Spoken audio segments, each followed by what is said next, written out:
Uh, a very warm welcome to all the worthy participants here.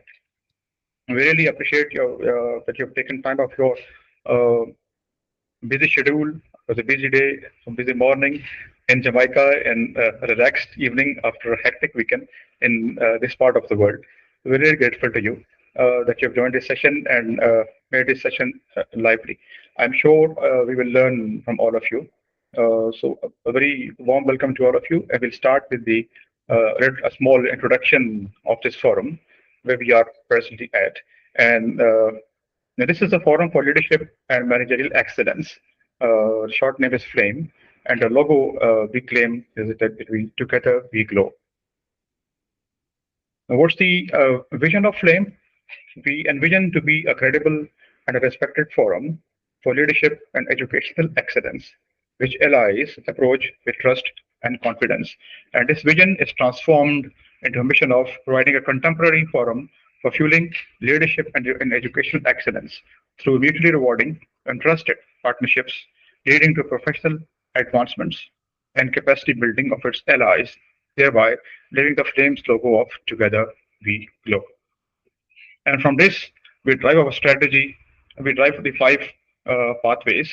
The first one is fostering school excellence, leading innovation in vocational education and training, advancement in workplace performance, mastery through CPD, which is continuous professional development, and finally, engagement in research and conferences. I'll come to these one by one. The first one is fostering school as excellence. Uh, we present to schools um, a school development, management, monitoring, and grading system, which is designed by us. We call it Integrated School Development System.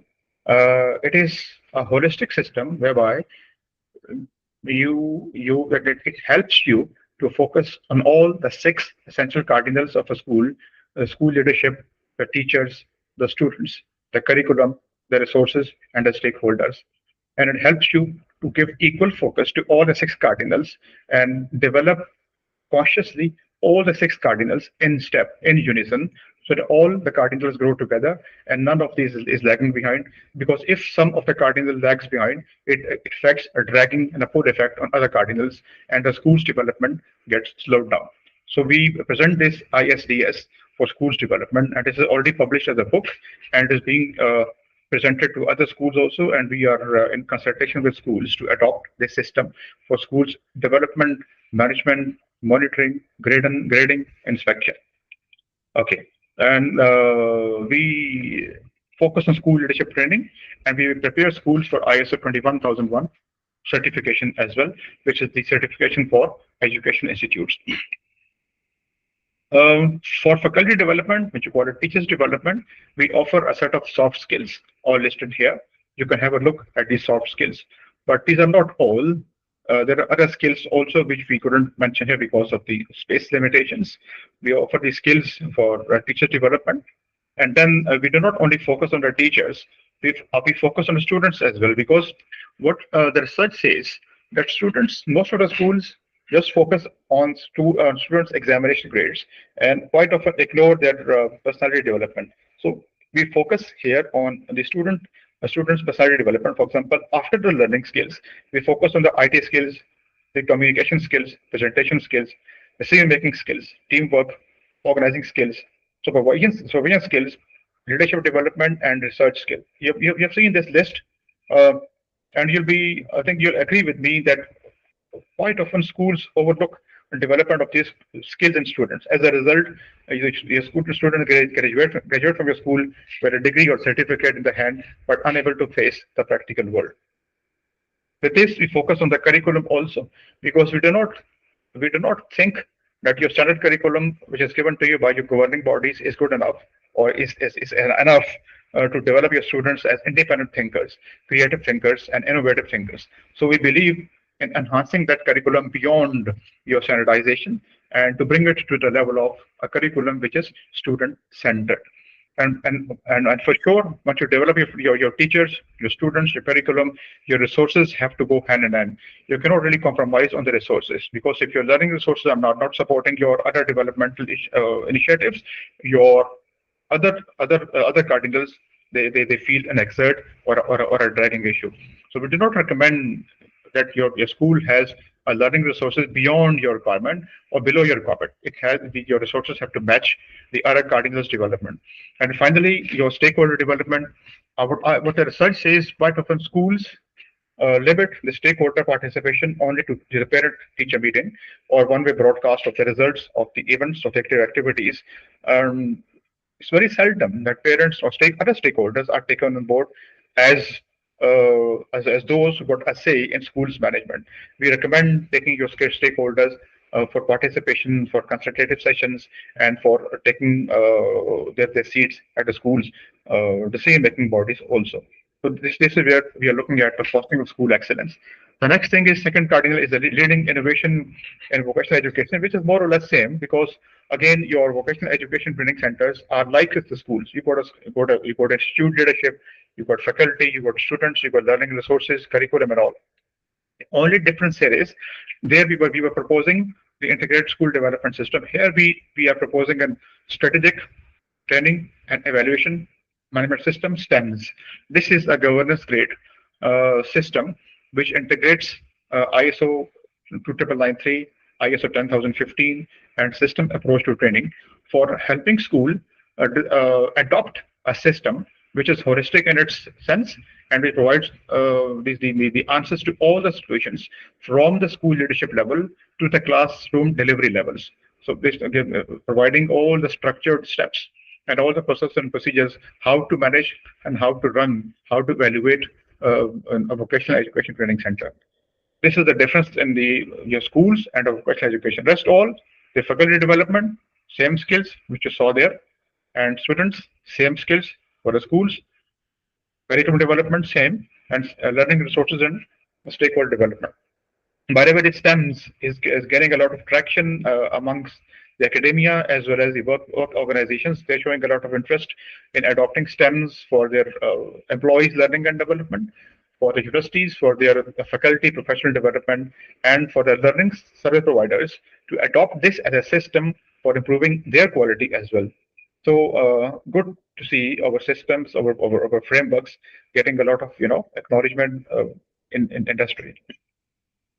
Next one is the workplace performance outside the schools and vocational education centers. We then go on to the work organizations where our graduates go, and we help them also to become effective. And here, what we propose is we propose STEMS, this system as a capability development system, which helps organization to align their employee learning and development with the strategic competencies which an organization desires through its mission and objectives.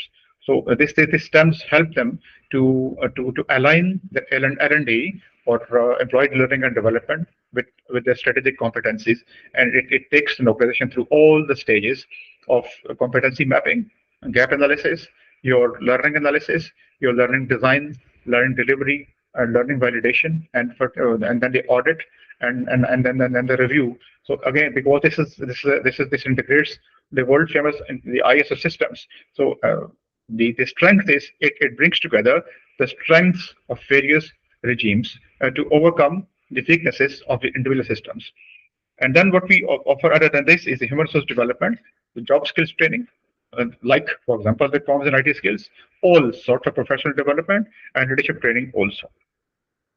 That's why the mastery to CPD, this is not for the organizations, but for the individuals who want to accrue the credit hours for the professional development, for award of the diploma and the degrees.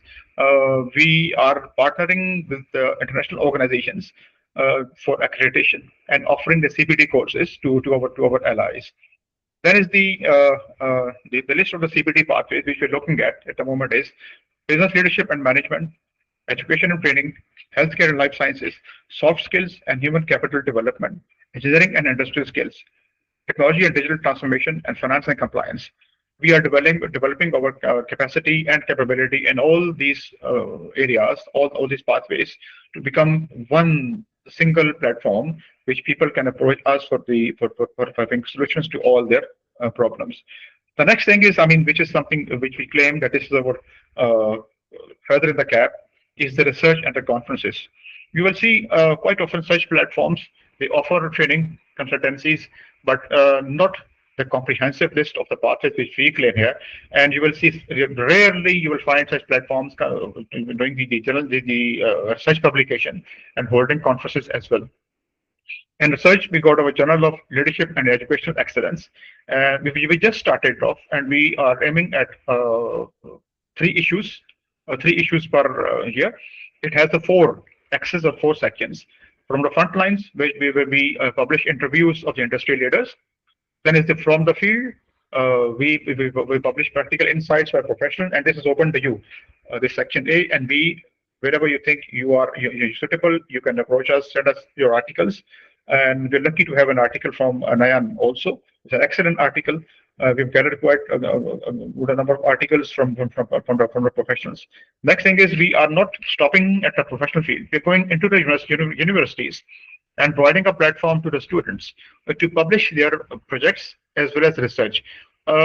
This journal is not, that category of journal where you publish your research for the purpose of your degree awarding or for a thesis, but it provides a platform for students to publish any research they do in universities, and they want to get this research visible in academia or industry. So this is a platform for them. And then we do not stop here. We go to the schools, high schools, and we encourage students to publish their thoughts, experiences, their ideas on education, teaching, learning, and all these things. So we just started, and this is the first, it's called the volume one, issue one, the first issue, which is all done under formatting and editing, and this will be launched maybe in just 1 week or more, another week, another one week, and you will see the first issue coming up, and this will be shared with you on the WhatsApp group, and I have your WhatsApp numbers and your emails. I'll share it with you, and you're most welcome to share with other colleagues on the network. And the next thing is, I would request you to, if you got any articles for the next issue, we have raised a call for the articles, volume one, issue two, which is coming in August 2026. So the same WhatsApp number, you can send me your articles, and you can ask me for the guidelines for publishing your. This is good to have your thoughts published in a journal where your industry and academia reads your thoughts, your experiences, your advices, I must say, and people get benefit out of it. So the next part of this is the conferences. We haven't started yet, but we're planning conferences on three themes: Flames Conference on Leadership Excellence, Flames Conference on Educational Excellence, and Flames Young Leaders Conference. You'll see we'll be covering the leadership and management part of the organizations. We're covering the higher education schools, and we're giving a platform to the young leaders, emerging leaders, to express their voice and to share their thoughts here. So we will very soon announce one of these conferences, not yet planned, but let us just get over with the general part, and then we will go for the launch of the conference also. And I would request you to support us, to help us by spreading this word into your other colleagues. And then this is all an invitation to all of you. We are open to your help and support, and we call our members as flame bearers. We honor excellence by bringing together seasoned professionals, calling them flame bearers, whose expertise ignites growth, inspires transformation, and delivers unmatched value to our clients and allies, while ensuring their contributions are meaningfully rewarded. And we are aiming at not stopping at where we are. We're looking at getting international partnerships and accreditations for building strategic partnerships and securing international accreditations, aligning with globally recognized standards, creating excellence through world-class standards. And I would request you that in your capacity, wherever you're working, wherever you are in touch with, you can suggest to us all the organizations or bodies which do you think we should be partnering with, or we should be looking for accreditation. This is all an open offer to all of you. And that's all from Flame. Thank you very much for a patient hearing. And we're lucky to have with us Nyan Whittingham, who has spared his valuable time and is volunteered to conduct an online session here. I'm sure people from Jamaica, you know him very well. But let me just go through, for the people in Pakistan, let me go through his profile. He's the founder of the LPO Consulting in Jamaica, focusing on leadership and performance coaching and design. He's an AI leadership strategist, specializing in emotional intelligence development for executive teams and emerging leaders. He's the originator of the ETAP framework and executive emotional quotient assessment instrument. Nyan has spent the last 15 years within the spectrum of leadership, change management, and public policy. developing a background in AI, EI, digital transformation, Lean Six Sigma, agile organization development, and public policy. So without any further delay, I'll request Naya just to take over. Let me just close my presentation, and I'll request Naya to take over and go with his presentation. All right, thank you, Dr. Khan. Appreciate it, and welcome to everyone on the platform. Of course, for those that are on the other side of the world, I know you are traveling from home to home from work, possibly or possibly at home.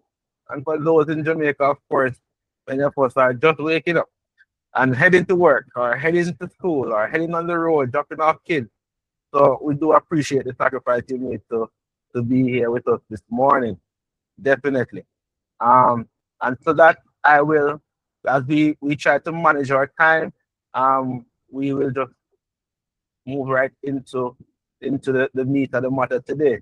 So again, welcome. All right. Um, I am appreciative of being a flame bearer. Thank you, Dr. Khan, for admitting me in the community. I've seen a lot of positive feedback from the community, and of course, I appreciate your extended invitation to make a presentation here today as a flame bearer. I'm proud to wear that badge. So I invite you all for today's presentation. We're here to get tapped into productivity. And this, as it says, is an introduction to the ETAP change framework, right? As we try to move from behavior to productivity, that's the aim. And so we're going to spend first part of this, as we have about a half an hour to be introduced and explore the framework as it is. And then we'll take some questions as Dr. Khan would have said earlier on. So let me start with something that most leaders get wrong. Doesn't matter where they are. It seems to be almost written in the book. Maybe it's something that they teach at the school. Maybe it's just something that is human nature. But what we most likely get wrong is that we often think that productivity is something that we manage. So we push harder. We have more meetings. We do more tracking of our objectives. We put more pressure on our staff, our employees, right? And yet, for some reason, the output is still flat. We do find complaints that we're not getting enough value added from the work done. Or sometimes as leaders, we think, I know that there's more that could have been done. But what we find is that many employees, when they feel this type of pressure, as many would say, they withdraw into what we call compliant mode. They're no longer committed to the task. They're just going along for as long as they have to. Many of them even enter into flight mode. They're looking for work elsewhere. But while they do that, they keep their job to ensure that they can earn, right? Why does it stay flat? The simple answer is this: productivity is not managed. Productivity is designed. And that's what we're going to explore today. So at the end of today's session, we hope that you'll be able to walk away with, first, not seeing productivity as something that you manage, but seeing productivity as something else other than an effort problem, right? Second, you'll understand the sequence that actually drives performance. And third, you will leave with a simple system to make ownership visible. This I consider to be practical. You can apply this by as early as next week. Well, if you have a business even over the weekend, right? It's that simple to apply. And that's what we're trying to present here today, so that we all can find some value in how we can improve the productivity within our organization, improve the performance within our team, and increase the output, and by extension have a more lasting impact, making productivity stick. Why the ETAP framework? Well, the ETAP framework is here to address a problem. Now, here's what I have seen across teams over the time that I've I've been out there. People are busy. Their calendars are full, but output is flat. So you ask the question, if you have so much work to do, if you are so busy, how is it that output is still flat? The problem is that change starts strong, but often fades. Momentum often disappears after the launch of a change initiative, of a project, right? And what about accountability? Well, it starts to feel forced. I only answer because I have to. I don't want to get in trouble. Or somebody calls you out for not having done something. It is not owned. You don't feel as if you want to volunteer the information or volunteer the result. It's only because you're called upon. So leaders respond the only way they know how in these matters. They push harder. And that is where the system breaks.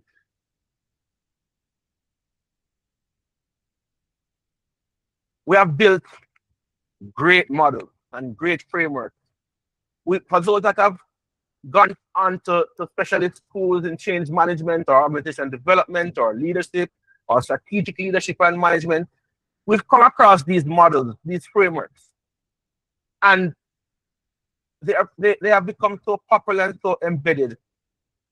And they do provide and produce successes. So I want to establish here that my presentation here at ETAP is not as a replacement to any of these models, but is the extent to which ETAP seeks to fill a gap, to lay the foundation or the conditions for which these models can then achieve greater success. Because here's the thing. Most of these models, they move straight through the process, but they don't always move behavior. And that right there is the gap. Because ETAP, in its presentation, focuses on the behavior that drives the process. And that is the difference.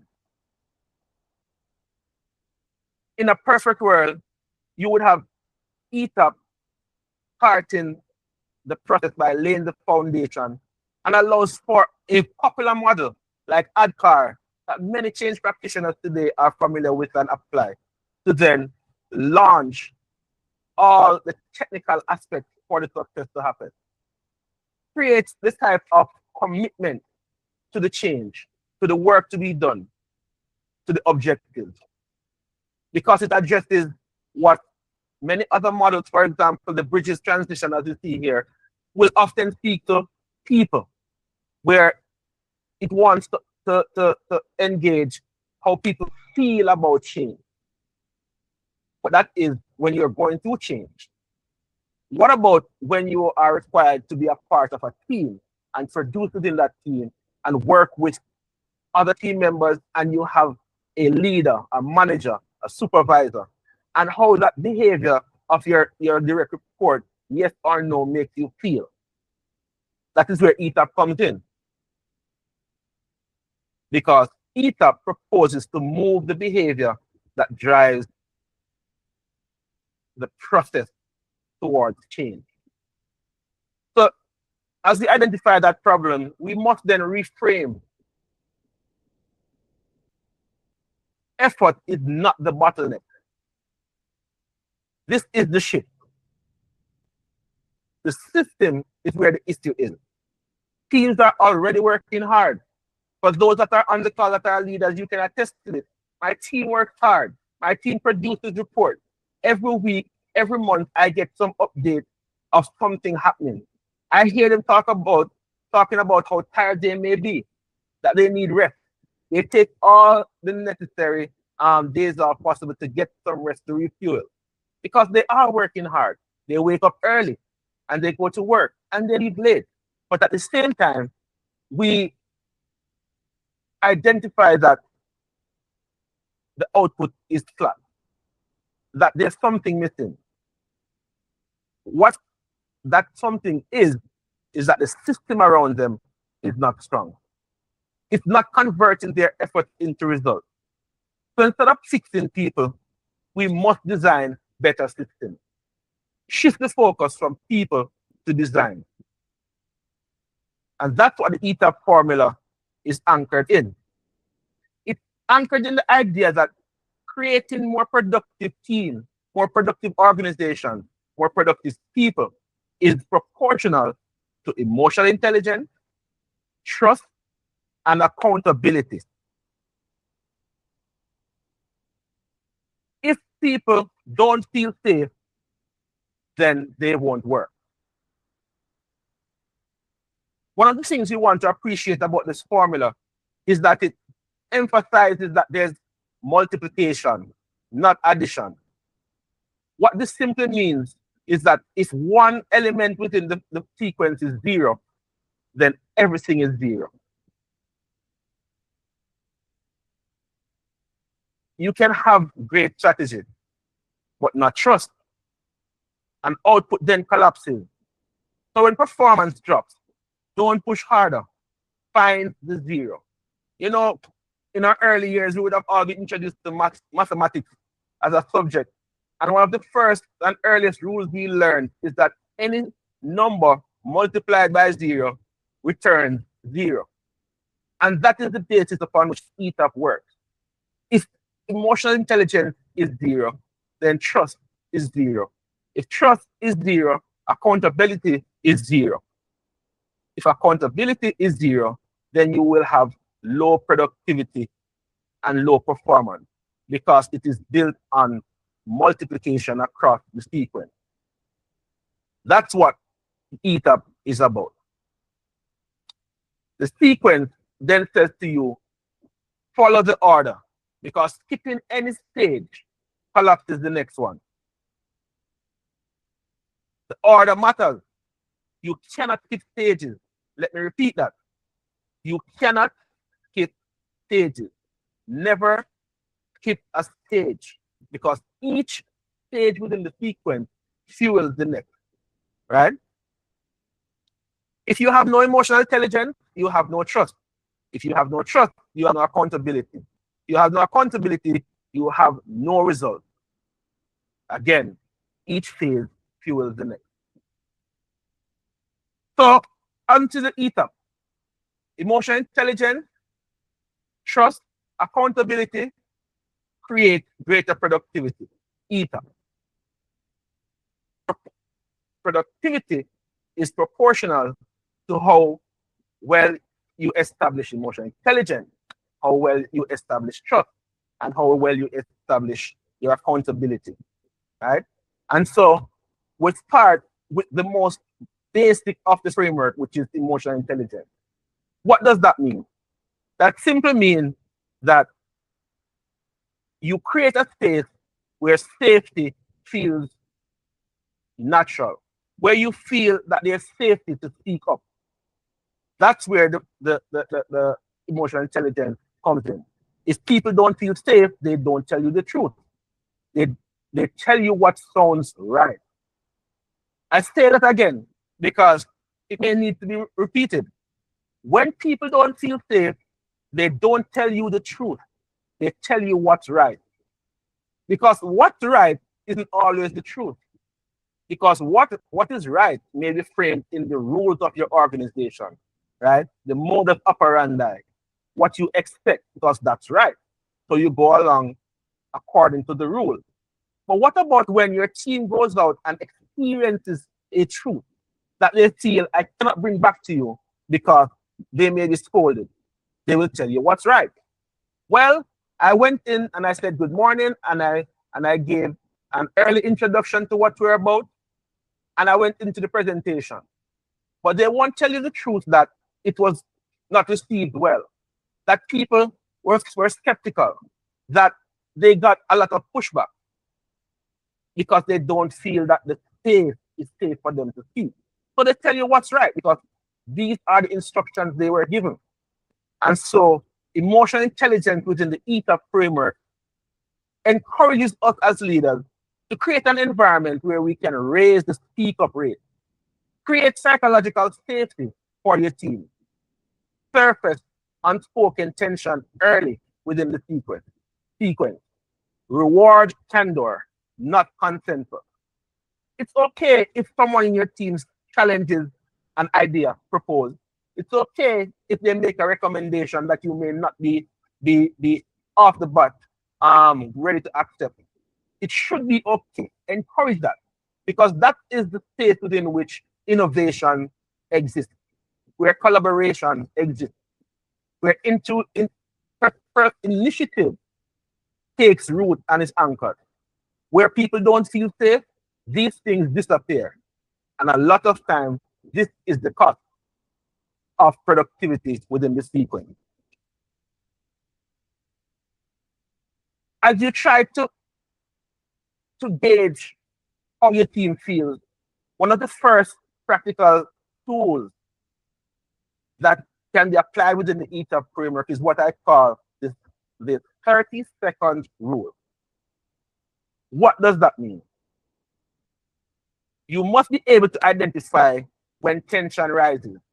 So you call a meeting, or you walk into the office, or you walk into the room, you walk onto the site, and everybody becomes square shouldered. And you're wondering, what did I say? What did I do? That is tension showing its head. When tension rises, your responsibility, pause. Look around the room. Name what's happening. Ask them what feels unsafe. Most leaders skip this moment, but this, my friends, is where trust actually begins. Stop the flow of the meeting, stop the flow of the room. Say what feels off out loud. You walk in, you feel that tension. Why does it feel that persons are nervous? Why does it feel that you guys are afraid of me? Name it. It might feel uncomfortable in the beginning, but that's where the pause comes in. Count to 30. Allow for that to set in. Ask what feels unsafe. Ask them, actually ask the question, what feels unsafe? Again, pause, count to 30. Invite the quietest perspective to enter the conversation. This, again, is where trust begins. The 30-second rule, it's so practical. It's a micro ritual to reset the room just within just half a minute.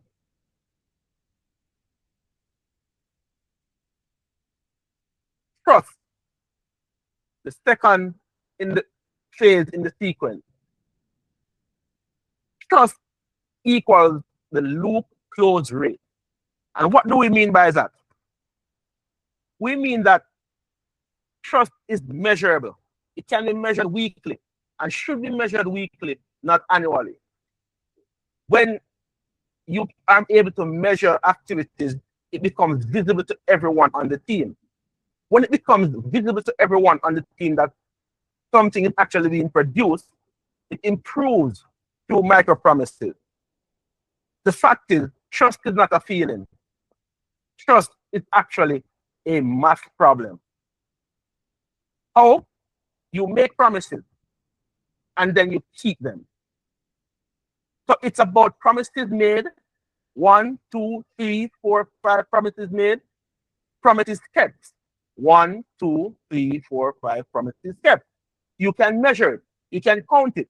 You can even do a percentage calculation of what the close rate is, and that is what we call the loop close rate. Measure this weekly. If the closure is low, then trust is low. Pay attention to what is happening with your team. The micro promise within this sequence, make small enough promises that you can keep them and specific enough that you can verify. Don't make big plans. Small, visible commitments. One owner, one sentence, one piece of evidence within 1 week.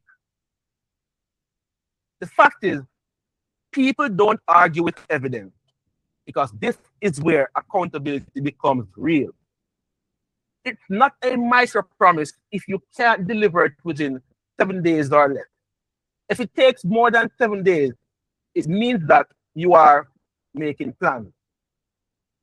A micro promise is a quick turnaround delivery or output that says something has been achieved.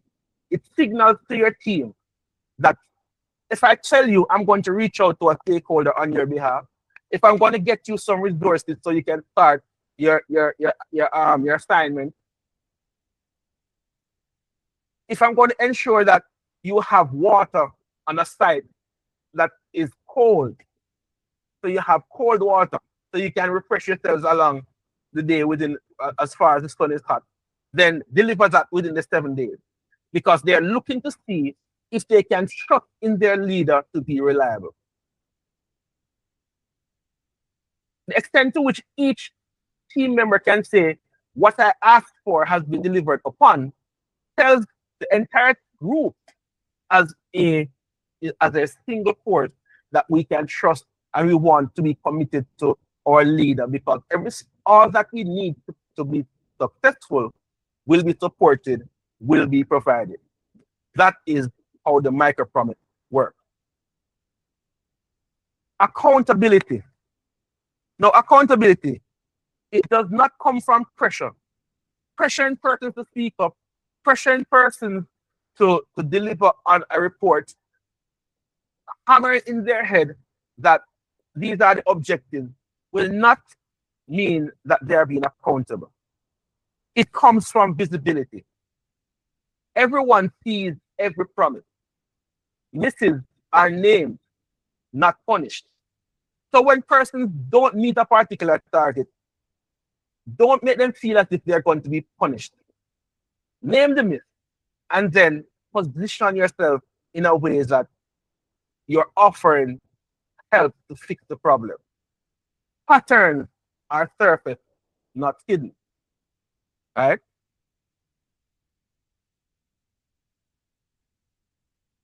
Within the realm of accountability,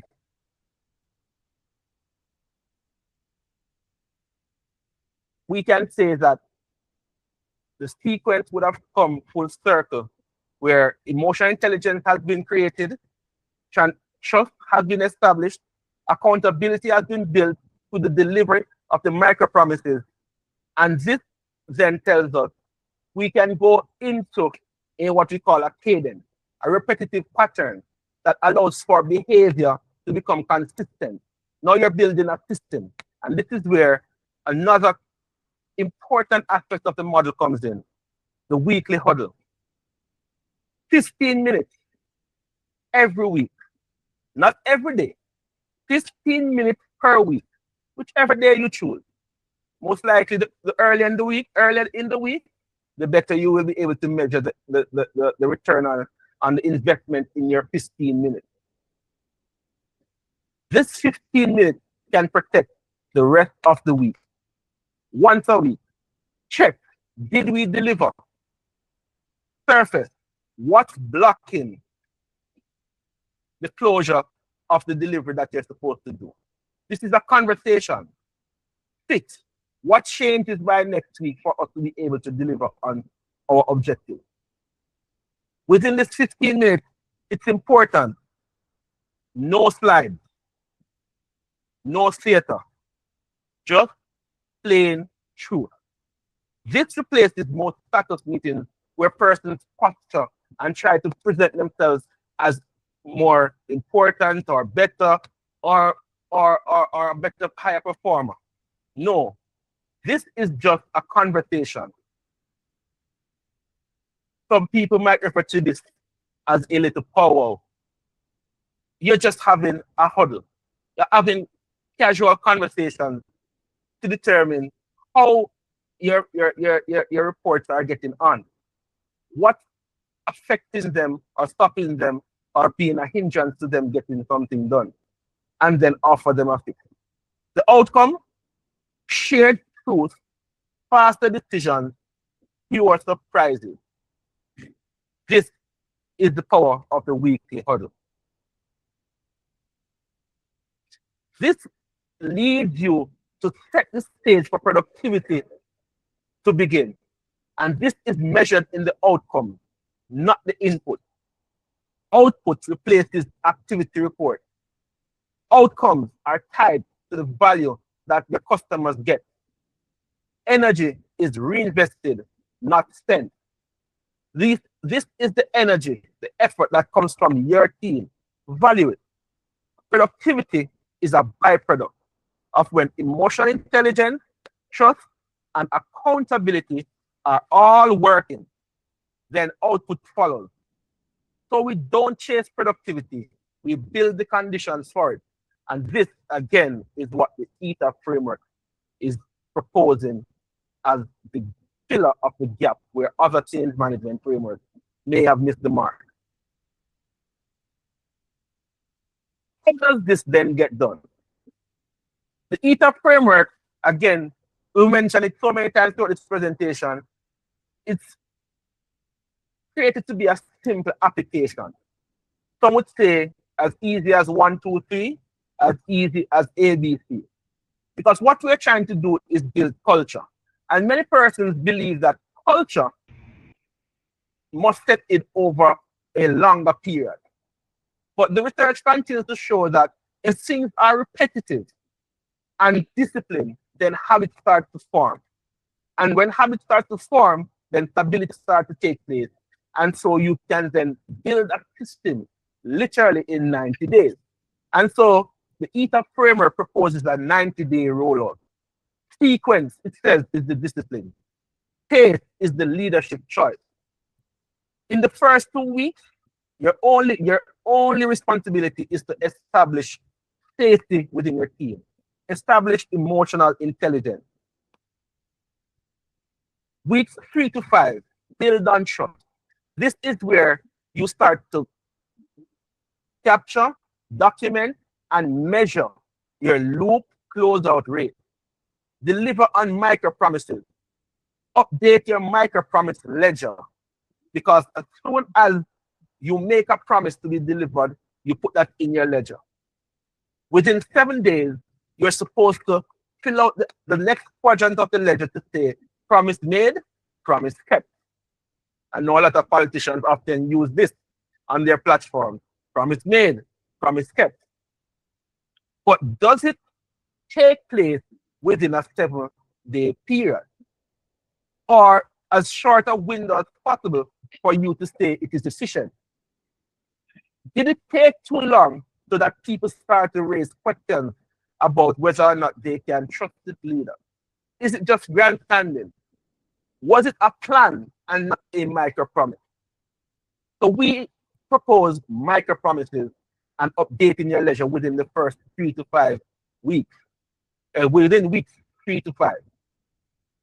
Weeks 6 to 9, you start to build on accountability. Because then you start to make the weekly huddle a cadence. You meet with your team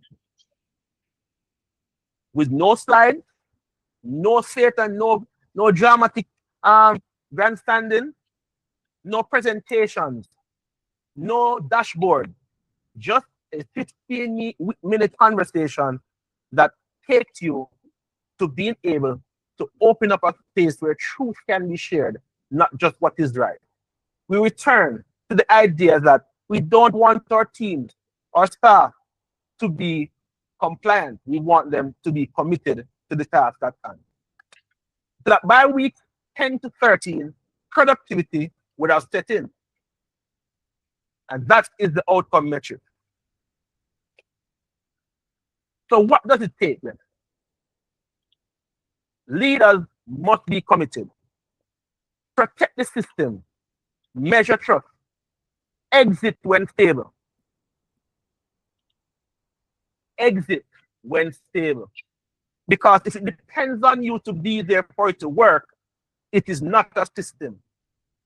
You are trying to build a system where in your absence, your team continues to apply the lessons learned, the habits formed. They apply the sequence. They can speak and own the process that you're trying to implement. Defend the ledger.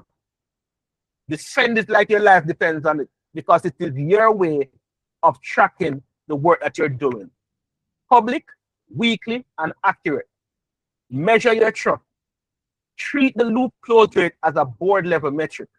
Yes, it's within your team, but you're managing it at an executive level, because you're trying to ensure that you build a habit of efficiency. Leaders, not managers. Because leadership, we know, is different from management. One is talking about the task environment and the activities that you organize and put together, which is management, where leadership speaks about how you impact, motivate, galvanize your team to want to work more efficiently, more consistently, more creatively, and encourage collaboration. I cannot emphasize this more. You must exit when stable. Kenny Rogers, rest his soul, once said, you have to know when to walk away, know when to run. So that trust the work that you have put in. Trust the people that you are working with. Remember, you do not manage productivity. You design for it. And the system you design determines the outcome you get. Now, there's also an important aspect that we must appreciate, that the design that you place there must be representative of the actions that you're committed to. Don't manage productivity. People are watching your actions. Be an example for them to follow. If you are able to deliver on your micro promises, then your team starts to deliver on their micro promises.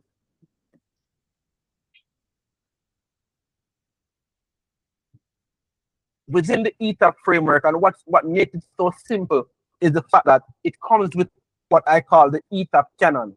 It's a toolkit for leadership to apply in bringing to realization the benefit of the framework. The toolkit, the canon, helps to break the resistance by using the right tool. Because most leaders are trying to improve productivity, but they are pulling the wrong lever. We're not talking about theory. We're talking about tools that make this real. Start with the formula, make promises visible, and build the metric, the measuring metric. Remember this formula. Productivity is proportional to EI times trust times accountability.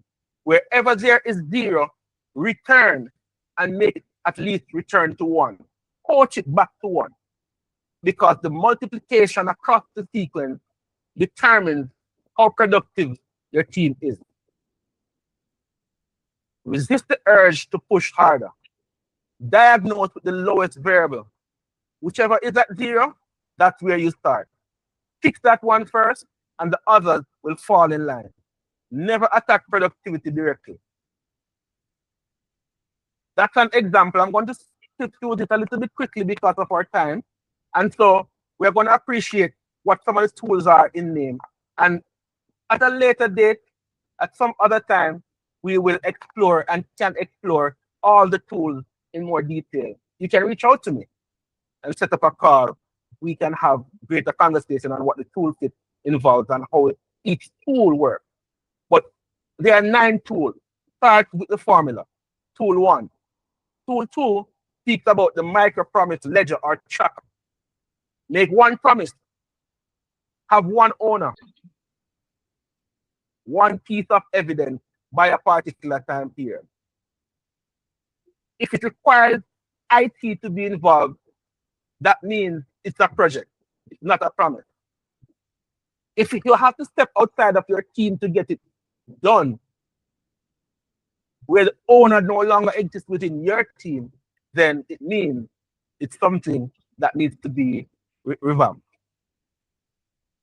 Stakeholder heat map, how you read the room to identify the emotional response of your team.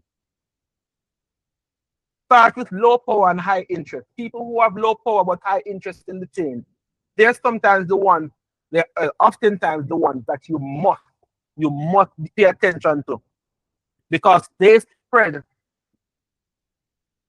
perception like wildfire, right? They are their earliest believers and your most honest mirror. The stakeholder heat map identifies who's defensive, who's risk-averse, who's cynical, who's a loyal watcher. And they say that the defensive and cynical and loyal watchers are the most dangerous of all, right? Because they're the ones where determines where the change takes place. These people decide if your change lives or dies. The 30-second rule, as we mentioned earlier, if when you apply the 30-second rule, you have more than 2 defensive statements, then you have a problem. It means you need to reduce the feedback where defensive statements are an output of the conversation. Notice, pause, name, ask, wait. Hold that silence. When you ask what feels unsafe, hold it. Within that silence, one person will speak up. It always does. It has never failed me. In different scenarios, different teams, different cultures, different organizations. Someone speaks up. And when that one person speaks up, he says to the others, I'm going to say what I want to say because I was asked. Since you asked, let me say. And so you document all the feedback you get. And by the next week, you're trying to reduce that very same number to be less than 2 by delivering on the micro promises. The ETAP health dashboard is another tool. It's one of 9 tools you apply within the framework, right? The health dashboard tells you what's working. We focus on ETA because productivity is further down in the canon, right? Emotional intelligence, trust, accountability, and are the things that you want to monitor. For the top 3 weekly, the bottom 2 are downstream signals. Based on the color or the status on the dashboard, it tells you what response you need to take. Do I need to intervene now? Okay, let me continue to watch. Or we're on track so we can kick to the next, right? 2-6, where the system is breaking, is what we identify as the what brittle canvas. You identify what is brittle that needs to be fixed. Don't fix symptoms, fix brittleness. If it's tech, if it's an e-portal or e-payment gateway, is it continuously crashing? Okay, so within the tech, that's brittle. If it's policy, is there a rule that is hampering how we can perform? That's brittle. If it's a handoff, or I'm depending on someone to pass me a document or make a decision before I can move forward with my part of the task, and it's taking too long, how can we intervene to make that brittleness be reduced? That is the what brittle canvas. The metric system to measure what's leading versus what's lagging. It says that the rule is if leading indicators stay red for 2 weeks, then lagging will fail in 6. Know the difference between what are leading indicators, the promises kept, peak up rate, call log completeness, delay reason for one team to not be passing on information to the next. Is there an increase in blame language? Are there repeated and surprise escalation versus rework hours? How often do we have to rework? That's slowing things down. First contact resolution. How long does it take to make contact to resolve an issue? That's an example of lagging. So you make documentation of what's lagging versus what's leading. Based on those indicators, you're able to provide a response and provide a fix, because this is where you start to surface things. Week 8, or tool 8, talks about the exit checklist. Now I want you guys to pay attention to this. If when you use this checklist, you score 4 out of 5, the recommendation is for you to exit gracefully. By this time, you have reached a point in which the system you built is working. The exit checklist is a 360 feedback on the work that you have put in building the conditions for commitment, not compliance, in the way that work is delivered by your team.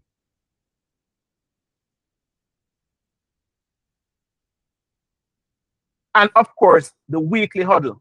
This is where cadence is. Only 15 minutes, we reiterate. No slide, no drama, standing or sitting in a circle or in a group where you're just looking at each other and having a conversation.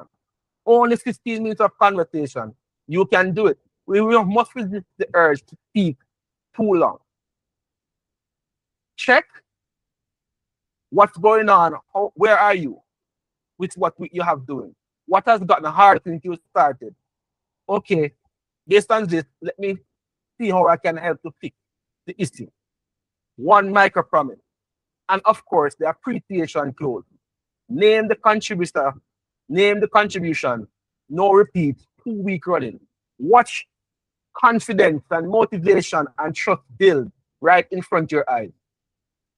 Check, surface, fix, appreciate. That is the loop.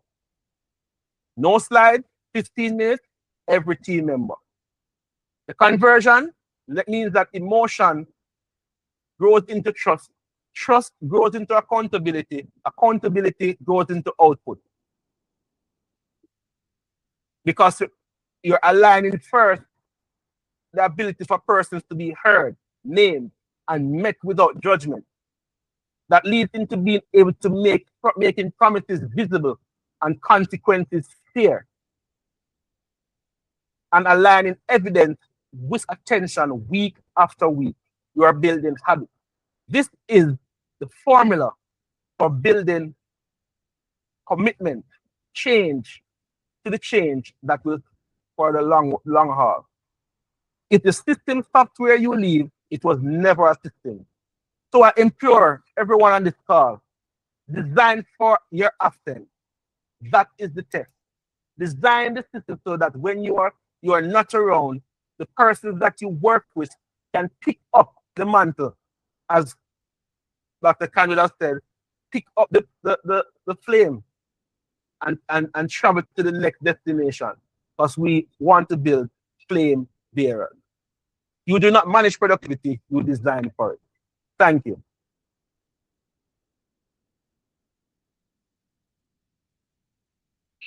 Excellent presentation, Nyan. Thank you very much.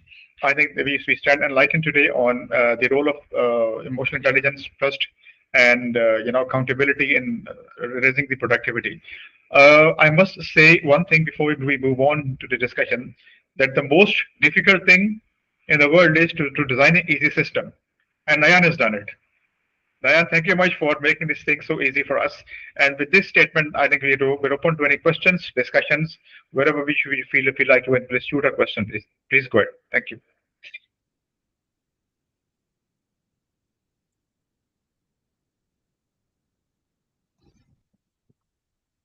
Thank you. So, we invite any questions, any comments, any feedback from the presentation made. And we definitely, again, appreciate your taking the time out to be here. Thank you very much. Thank you very much, Nyan. I must admit, I was timing myself, so I actually didn't get the last part of your presentation. So I stepped away for a while. But I made a comment based on the portion I've heard. This is an excellent presentation. Obviously, a lot of research went into it. As a recovering academic, I want to make 2 suggestions going forward.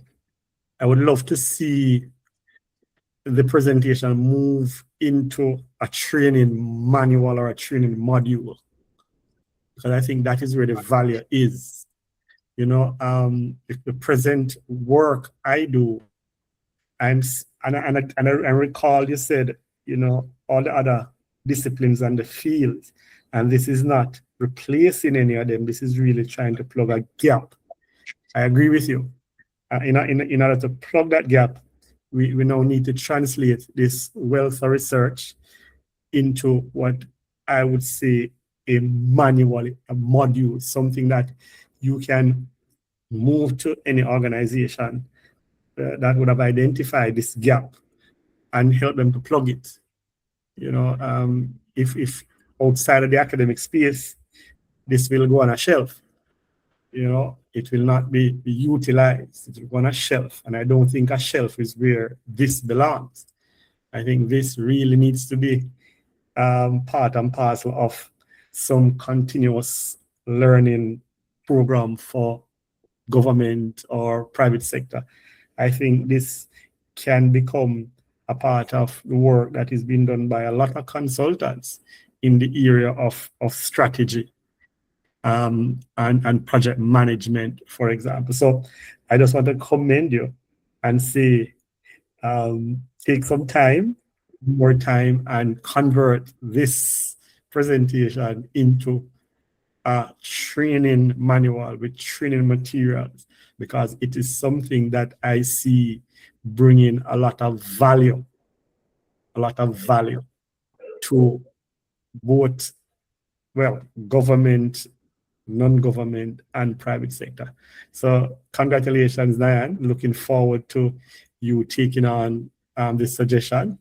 And once that is done, I will reach out to see where we can begin to implement this framework. Thank you, Alan, Bernard. Appreciate those feedback, and definitely that is the path to which we are taking this, because we want it to be applied. As I said, it's a practical, field-tested thing. So it wasn't designed to be placed on a shelf. It was designed to impact teams that want to produce. And so definitely, in very short order, you will see between myself and probably Dr. Khan to flame us presenting this for what the value added is in terms of training and skill capacity building for productivity. I appreciate that. Thank you. I see Elton. Sure, Nyan, we are with you, and Flame is all for you.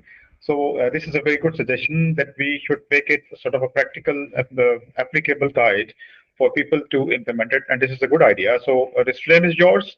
We're available to you. We got the next question from. There's one more question. Please go ahead. Please go ahead. Yeah, morning everybody.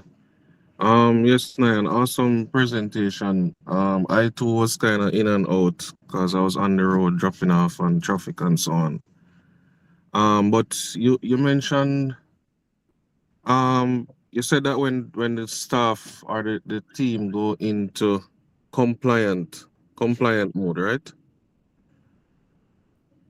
Right. So, what I want to ask you though, what measures do you think would work when you are, let's say, a middle manager, let's say in the public service, but the policies some of the time that comes from above you are what contributes mainly to the compliance.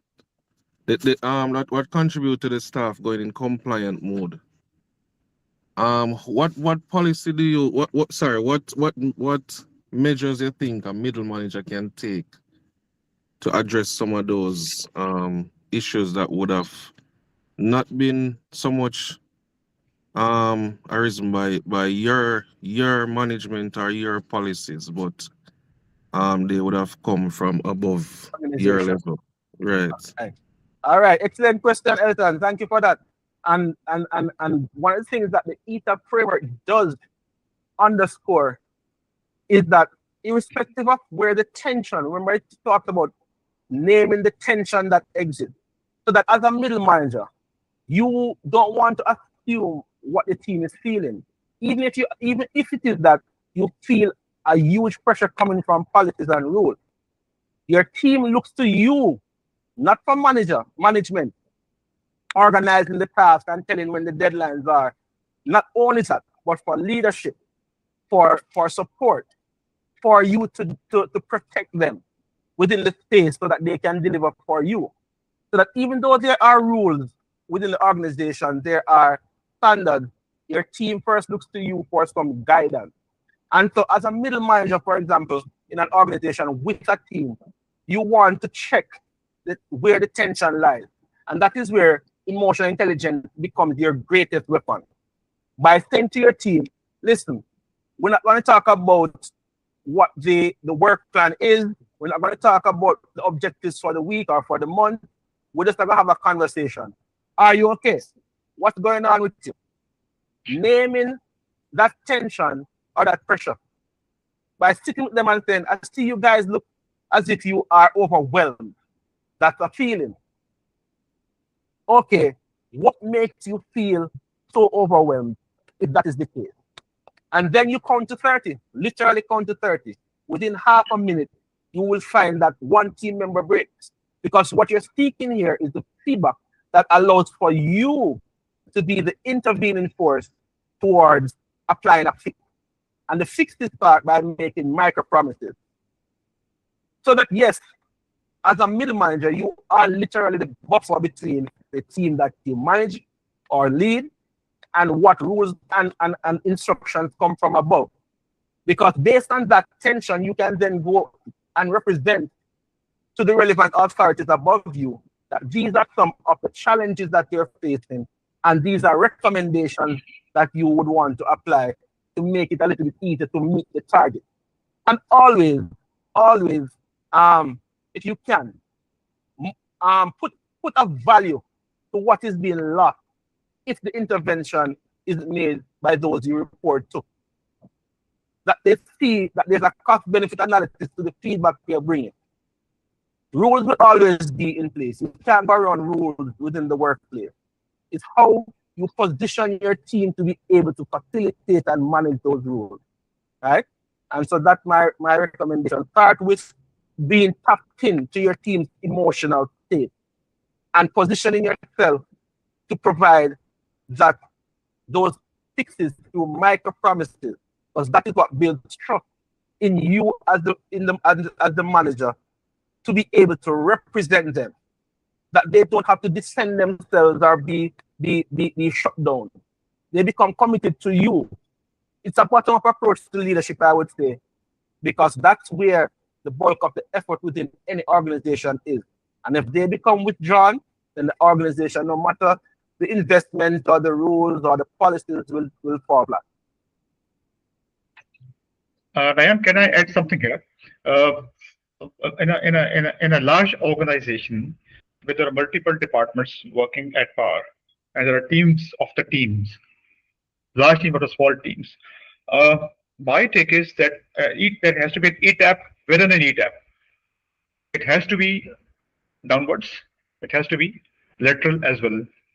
The nature of productivity will change, the outcome will change, the process will remain same. So as a manager or as a leader, we have to be conscious of this ETAP in multiple directions, not only within your team, but among different teams working at same level within an organization. Is it correct? Fully agreed. Fully agreed. Thank you for that plug as well, Dr. Khan. Thank you. Thank you. Question from Sadarka. Hey, Nyan, how are you, man? Thank you for joining, Sir Russell. Appreciate it, man. Yeah, man. I'm really happy that I could, tap into the presentation. I think I got almost all of it. And why I'm so interested, there's some things that are, sticking out in my brain, especially the whole thing about you don't manage productivity. I think that's what you said. You design for productivity. And that is particularly important to me because you know the kind of organization I am in. And we have what we call the performance management appraisal system.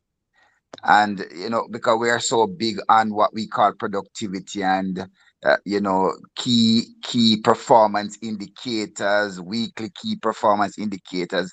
And I think the framework that you have, the thing that you have put together here, ETAP, is something very good, something we can tap into. And I encourage you to as well reach out. You know, my organization, you reach out to our organization, because it would be a fertile ground for something like this. I heard what Alan said in terms of getting it into a module. And all the arguments I'm hearing, we hear about top down, bottom up. It can come from so many different angles, but I'm particularly interested because as a middle manager myself, this is something very important to me. How do we get the team to produce in a better way? And I think there really is a gap, and the presentation that you have made has really, sparked something in my mind. I'd really love to have further discussion on the kind of framework that you have put together. But thanks for the presentation, and I hope that we can link up and we can continue the conversation and we can get it into practice, especially in my organization. You know me, you know where I am. But thanks very much for it. Awesome. I appreciate the feedback, and definitely and I appreciate where you sit and the organization within which you sit, and what are some of the challenges you do face. I am Dr. Kana. I don't know if you've seen recently that a lot of the talk now, the conversations are moving away from what Sadaka mentioned, the KPIs, and it's moving towards OKRs, objectives and key results, so that they're looking at where do we want to go as the output.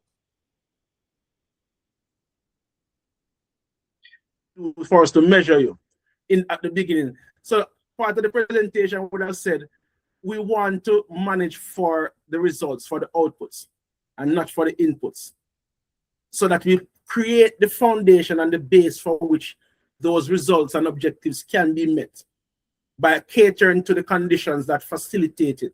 And so, yes, definitely. And post this webinar, I said it's an introduction to the ETAP, so that's why we didn't go in detail, but we will send out additional information about how we can have contact, communicate, and have greater conversations about how capacity can be built, training, workshops, can be organized for ETAP to be absorbed where you find value in it. So I appreciate the feedback so far. Thanks. And any more questions, please? We still have some time.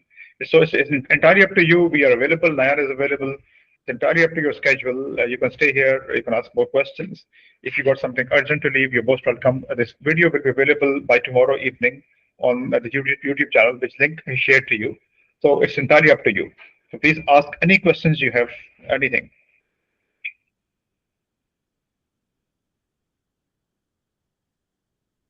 Indeed, and I know that we had scheduled for 8 to 9, so we're a little bit over the time that we scheduled for. So, many persons on the call would have started work, and some are about to prepare dinner. But additional questions definitely can be asked in the different avenues. I'll provide my email, my number. For those that are on LinkedIn, I'm always on LinkedIn. You can reach out to me through Flame itself. You can reach out to Dr. Khan. He'll definitely get me a message if that's an avenue that you have to take. And so we can continue with any questions, any feedback as we seek to address the gaps that you feel exist within your organization, within your team, within your space, and how ETAP provides something that can be a solution. And Dr. Khan, I want to also encourage the panel here that